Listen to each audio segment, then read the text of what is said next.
இலங்கை கடற்படையால் சிறைபிடிக்கப்பட்ட புதுக்கோட்டை மீனவர்களின் காவல் 3வது முறையாக நீட்டிக்கப்பட்டுள்ளது. புதுக்கோட்டை மாவட்டம் ஜெகதாப்பட்டினத்தைச் சேர்ந்த 6 மீனவர்களையும் அவர்களுடைய 2 படகுகளையும் எல்லை தாண்டி மீன்பிடித்ததாக கூறி செப்டம்பர் 24ஆம் தேதி இலங்கை கடற்படையினர் சிறைபிடித்தனர்.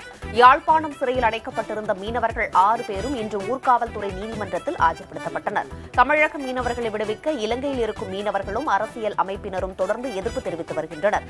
அதனைத் தொடர்ந்து புதுக்கோட்டை மீனவர்களின் காவலை வரும் நவம்பர் 5ஆம் தேதி வரை ஊர்காவல்துறை நீதிமன்றம் நீட்டித்துள்ளது. இதையடுத்து மீனவர்கள் 6 பேரும் மீண்டும் யாழ்ப்பாணம் சிறையில் அடைக்கப்பட்டனர்.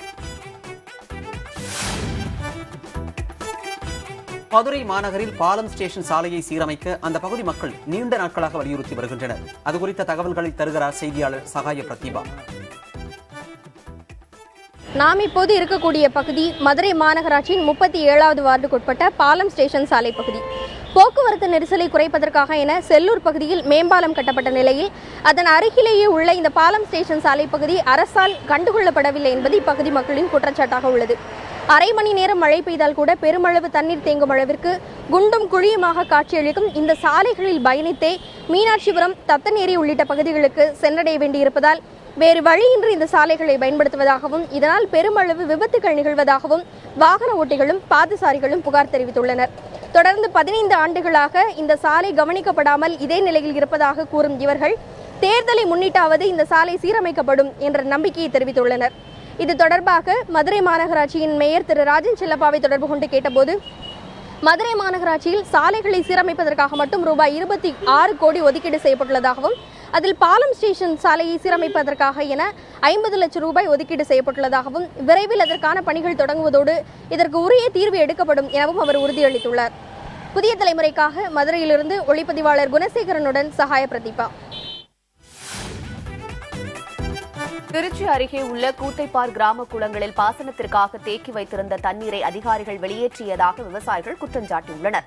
இதனால் 3000 ஏக்கர் விளைநிலங்களில் சாகுபடி பாதிக்கப்படும் என்றும் விவசாயிகள் கவலை தெரிவித்துள்ளனர். அந்த கிராமத்தில் உள்ள செவந்தன் குளம், பெரிய குளம், கமுத்தி குளம், செம்மன் குளம், தொண்டைமான்பட்டி குளம் ஆகியவற்றில் ஆகாய தாமரை வளராமல் இருப்பதற்கும் வலைகள் அமைக்கப்பட்டுள்ளன. இந்த நிலையில் அந்த வலைகளை அகற்றிய அதிகாரிகள் தண்ணீரையும் வெளியேற்றியுள்ளதாக விவசாயிகள் தெரிவித்துள்ளனர். ஒரு தனி நபர் சொன்னாங்கிறதுக்காக ஒரு அமைப்புகள் இருக்கிறத கேட்காம எதேச்சியாக எடுத்து விட்டதுனால புதிய நாத்தங்களுக்கு தாழ்வான பகுதியில் உள்ள நாத்தங்கள் பாதிக்கப்பட்டுச்சுன்னு மக்கள் எங்கள்கிட்ட சொல்கிற போது அமைப்புகள் எங்களால் ஒன்றும் செய்ய முடியல. அதனால் யாரேனும் இப்படி தவறான தகவல் கொடுத்தா அது தயவுசெய்து எடுக்கிறத விட அங்கங்கே இருக்கக்கூடிய அமைப்புகள் எல்லா இடத்துக்கும் கிராமத்துலேயும் அமைப்பு இருக்குது, அந்த குளங்களுக்கும் இது பாசன ஆயக்கட்டுகளுக்கு அமைப்பு இருக்குது. அவர்களை கலந்து ஆலோசித்து முடிவு செய்து இந்த அரசாங்கத்துறையிலேருந்து வரவங்க செய்தால் நல்லாயிருக்கும். தூத்துக்குடி மாவட்டம் குலசேகரப்பட்டினம் முத்தாரம்மன் கோவிலில் தசரா திருவிழாவின் முக்கிய நிகழ்ச்சியான சூரசம்ஹாரம் இன்று நள்ளிரவு நடைபெறுகிறது. இந்த திருவிழாவை காண நாடு முழுவதும் இருந்து பல லட்சம் பக்தர்கள் திரண்டுள்ளனர். சூரசம்ஹாரத்தை முன்னிட்டு ஆயிரக்கணக்கான காவல்துறையினர் பாதுகாப்பு பணியில் ஈடுபடுத்தப்பட்டுள்ளனர். முத்தாரம்மன் கோவிலில் தசரா திருவிழா கடந்த 13ஆம் தேதி கொடியேற்றத்துடன் தொடங்கியது. மைசூர் தசரா திருவிழாவிற்கு அடுத்தபடியாக குலசேகரப்பட்டினத்தில் தசரா திருவிழா மிகப்பெரிய அளவில் கொண்டாடப்படுகிறது.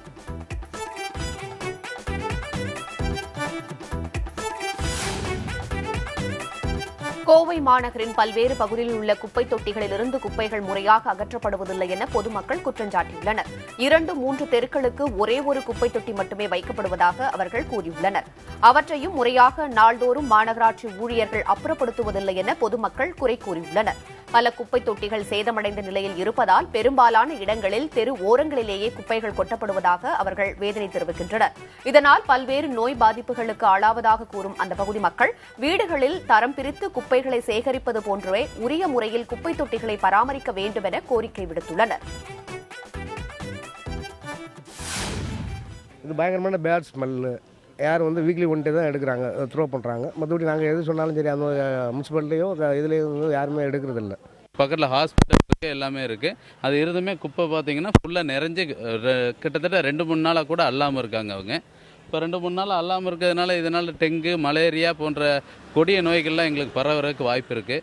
நேற்று கூட இந்த குப்பையில் குப்பை ஃபுல்லாக ஆகிட்டு, நேற்று ஒருத்தர் சிகரெட்டை போட்டு அந்த ஃபயர் அது உள்ளே போட்டு போயிட்டு நேற்று ஃபயர் ஆகிட்டு, அதனால் புகை நிறைய வரதால் ரொம்ப டஸ்ட் அலர்ஜி அந்த மாதிரி ப்ராப்ளம்லாம் வருது. ஒரு 3 வார்டுக்கு 4 வார்டுக்கு சேர்ந்து விட்டுக்க ஒரு லாரி தாங்க இருக்குது, 2 லாரி தான் இருக்குது, ஆளுங்க இல்லை அப்படின்னு சொல்லிடுறாங்க. இதே குப்பையை வந்து கார்பரேஷனில் வந்து நம்ம கார்பரேஷன் ஆளுங்கிறதுனால வந்து பார்த்திங்கன்னா அவங்ககிட்ட நம்ம ப்ரெஷர் கொடுத்து கேட்கவும் முடிய மாட்டேங்குது. கேட்டோம்னா வந்து பார்த்தோம்னா அவங்க ஒரு மாதிரி ஒன்று சொல்கிறாங்க. கடலூர் மாவட்டம் விருத்தாச்சலத்தில் நடக்கவிருந்த 2 குழந்தை திருமணங்களை அதிகாரிகள் தடுத்து நிறுத்தினர். கொளஞ்சியப்பர் கோவிலில் நடைபெறவிருந்த அந்த திருமணங்களை வருவாய்த்துறையினர் தடுத்து நிறுத்தினர். கோமங்கலம், தேவங்குடி பகுதிகளைச் சேர்ந்த 2 சிறுமிகளுக்கு திருமணம் நடைபெற இருப்பதாக கிடைத்த தகவலின் அடிப்படையில் வருவாய்த்துறையினர் இந்த நடவடிக்கையினை மேற்கொண்டனர். மேலும் மாவட்ட சமூக நலத்துறை அதிகாரிகள் சிறுமிகளின் பெற்றோரிடம் விசாரணை நடத்தி வருகின்றனர்.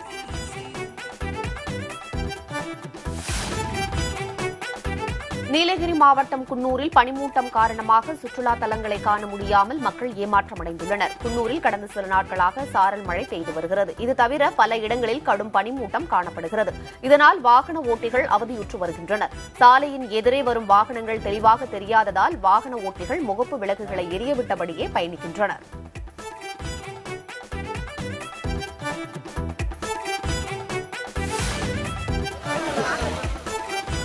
விருதுநகர் நகராட்சிக்குட்பட்ட கம்மாப்பட்டியில் 6 மாதங்களாக குடிநீர் முறையாக வழங்கப்படவில்லை என்றும் அவ்வப்போது வழங்கப்படும் குடிநீரும் அசுத்தமாக இருப்பதாகவும் அந்த பகுதி மக்கள் சாலை மறியலில் ஈடுபட்டனர்.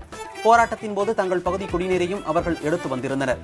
தகவல் அறிந்து வந்த அதிகாரிகள் பாதாள சாக்கடை குழாயில் உடைப்பு ஏற்பட்டுள்ளதால் குடிநீரில் சாக்கடை நீர் கலந்ததென்றும் உடைப்பை சரி செய்து விடுவதாக கூறியதை அடுத்து பொதுமக்கள் கலைந்து சென்றனர்.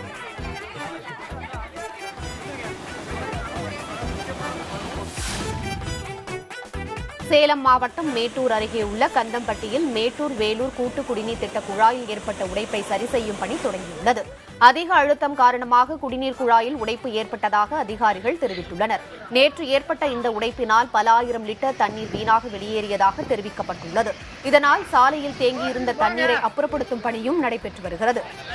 தரமற்ற குழாய்களை பதித்ததே பிரச்சினைக்கு காரணம் என அந்த பகுதி மக்கள் புகார் தெரிவித்துள்ளனர்.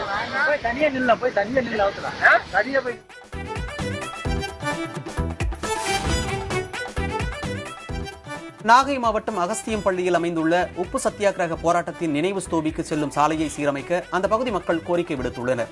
65 ஆண்டுகளுக்கு முன்னர் அமைக்கப்பட்ட அந்த ஸ்தூபிக்கு செல்லும் சாலை பழுதடைந்து குண்டும் குழியுமாக இருப்பதால் அங்கு செற்றுள்ள சுற்றுலா பயணிகளுக்கு சிரமம் ஏற்பட்டுள்ளது. சுதந்திர வரலாற்றை நினைவுபடுத்தும் இந்த சின்னத்தை தொடர்ந்து பொதுமக்கள் காணும் வகையில் 3 கிலோமீட்டர் நீளமுள்ள சாலையை புனரமைக்க வேண்டும் என கோரிக்கை விடுக்கப்பட்டுள்ளது.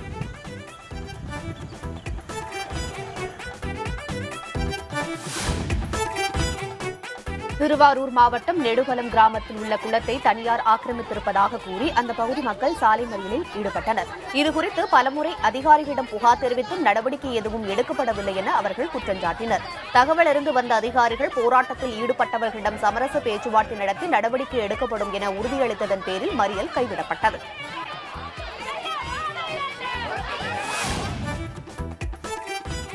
கரூர் மாவட்டம் அரவக்குறிச்சியில் உரிய விலை கிடைக்காததால் மரத்திலேயே பப்பாளி பழங்கள் வீணாகும் நிலை உருவாகியுள்ளது. பழங்களை பறித்ததற்காக செலவிடும் கூலித்தொகை அளவு கூட பப்பாளிக்கு விலை கிடைக்காததால் மரத்திலேயே அவற்றை விட்டுவிடுவதாக விவசாயிகள் வேதனையுடன் தெரிவித்துள்ளனர். தமிழகம் மட்டுமின்றி கேரளா உள்ளிட்ட மாநிலங்களுக்கும் அரவக்குறிச்சியில் விளையும் பப்பாளிகள் அனுப்பப்படுகின்றன. ஆனால் தோட்டக்கலைத்துறை பப்பாளி விளைச்சலுக்கும் விற்பனைக்கும் தேவையான உதவிகளை செய்வதில்லை என விவசாயிகள் தரப்பில் குற்றம் சாட்டப்படுகிறது. மேலும் அரசு மானியம் வழங்க வேண்டும் என்றும் தற்போது ஏற்பட்டுள்ள நஷ்டத்திற்கு இழப்பீடு வழங்க வேண்டும் என்றும் விவசாயிகள் கோரிக்கை விடுத்துள்ளனர். இந்த ஒரு மாதமாகவே பப்பாளி மார்க்கெட்டில் சரியாக போக மாட்டேங்குது. கார் அறுக்காமல் வியாபாரி யார் வராதனால காட்டில் பழமாக தேங்கி நிற்கிது. அதெல்லாம் வேஸ்ட்டு தான். எங்களுக்கு இந்த மாதத்தில் அது மருந்தடிக்கவோ மற்ற லேபர் கூட பப்பாளியில் வருமானம் இல்லை.